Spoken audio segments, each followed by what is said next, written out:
Assalamualaikum warahmatullahi wabarakatuh. Saya Irfan Putra Nurdiansah, NIM 18040704093, kelas 2018B, akan membagikan hasil review terhadap jurnal yang telah saya kaji, yaitu The Asian Political Security Community, Asian Security Cooperation on Combating Transnation Crimes and Transboundary Challenge, yang ditulis oleh Adi Kusumaningrum yang dipublis pada tahun 2013. Berikut adalah jurnal yang saya dapatkan untuk saya review. Jurnal tersebut membahas tentang pembagian penugasan dalam ASEAN dan juga dalam menangani transnational crime dan juga transboundary challenge, yang hasil reviewnya akan saya bacakan pada part berikutnya. Berdasarkan jurnal yang telah saya teliti, jurnal tersebut memiliki garis besar bahwa Asian Security Community adalah pedoman keamanan bagi wilayah Asia Tenggara. Dasarnya itu dari upaya perdamaian dan juga upaya keamanan terhadap wilayah negara tersebut dari ancaman kejahatan. Kalau jika dilihat dari tujuan pembentukan ASEAN itu selain dari sisi politik serta pembentukannya, ada juga sisi bagian memerangi kejahatannya juga. Kejahatan yang dimaksud di sini itu kejahatan transnational crime dan juga transboundary challenge, yaitu kejahatan transnasional dan juga tantangan transbounder. Sebelumnya saya menjelaskan apakah definisi dari kejahatan transnasional dan juga tantangan transbounder. Kejahatan transnasional adalah suatu perilaku pelanggaran yang melawan hukum kejahatan yang melibatkan kelompok atau lembaga yang bekerja di lebih dari satu negara untuk merencanakan dan melakukan hal yang ilegal. Sedangkan tantangan transboundary challenge itu adalah tantangan yang melewati batas dalam suatu perbatasan nasional.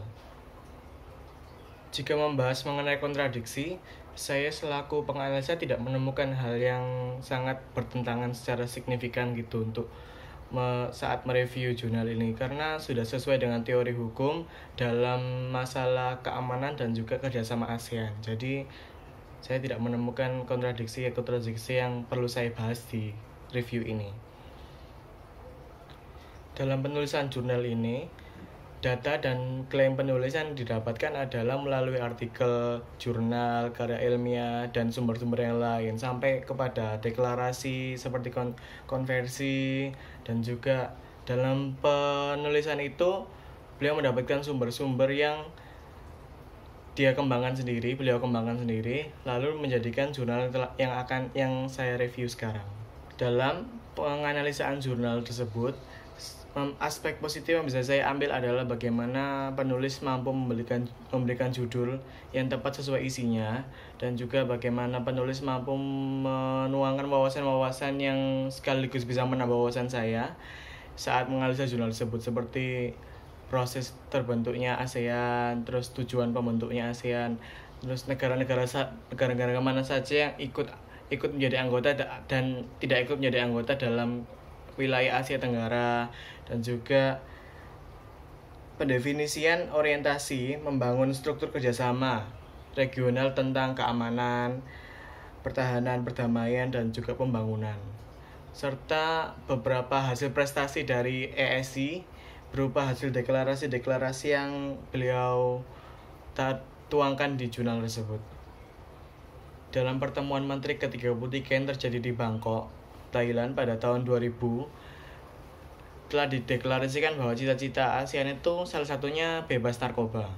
Jika pendefinisiannya itu bebas narkoba itu berarti 0% narkoba. Tapi jika dilihat sekarang, Indonesia ini merupakan tempat perdagangan narkoba internasional yang paling tinggi di kawasan Asia Tenggara. Namun jika diharapkan dari prosesnya, proses penyelundupan, proses penanaman, proses penyalahgunaan itu semoga diharapkan semakin berkurang, dan juga tingkat isu terorisme juga semakin diredam, ditekan. Upaya keamanan ASEAN dalam memberantas transnational crime dan juga transboundary challenge menuai beberapa prestasi, seperti memastikan lingkungan yang aman, yang damai, dan juga stabilitas, serta keamanan dan selalu bekerja sama dalam kawasan itu merupakan kunci dari tujuan utama ASEAN dalam memberantas kejahatan-kejahatan tersebut. Lalu, ASEAN itu juga telah memberikan kontribusi aktif untuk membangun dan juga berbagi standar tingkah laku bersama yang telah diakui di dalam negara-negara di dalam ASEAN dan juga di luar ASEAN, dan telah menjadi dokumen dan alat penting untuk perdamaian dan keamanan di kawasan tersebut. Selain aspek positif, setelah membahas aspek positif tentunya, saya juga menemukan berbagai aspek negatif yang saya temukan di dalam penganalisaan jurnal tersebut.